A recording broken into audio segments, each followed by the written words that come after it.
Yesterday, we talked about being an apologist, about other people, other things, and topics. Today, we're going to turn the camera around and point it at yourself. Because here is a really uncomfortable truth. Most of us at some point have been our own apologist. We excuse the behavior we'd never tolerate in somebody else. We justify decisions that quietly betray our core values. And we defend our worst habits as if they were necessary, inevitable, or just not that bad. In other words, we're not just witnesses to self-deception, we're active participants. A lot of this has to do with the fear of seeing ourselves clearly, of disappointing that ego or that story we've created for ourselves. It's much easier to critique someone else, whether it's a celebrity, a politician, or you name it. It's hard to admit that you avoided a hard conversation because it made you uncomfortable, or that you acted out of ego instead of principle, or that you blame the situation instead of your own behavior. And the moment you notice this in yourself, that's the beginning of real self-leadership.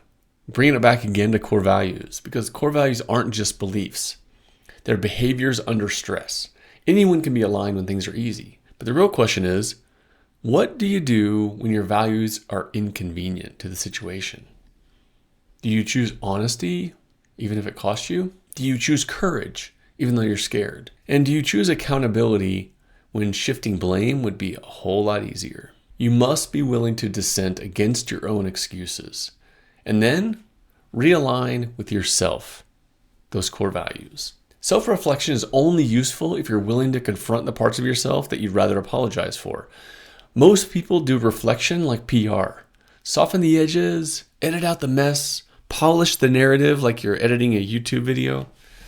But true reflection is raw. It's uncomfortable. It exposes the gap between who you say you are and what you do. So here's your challenge for today. Identify one instance, one behavior that you've been apologizing for internally. And then stop defending it. Name it. Own it. Then ask yourself, what would my core values require of me instead? Not in theory, in action. What's the behavior specifically today?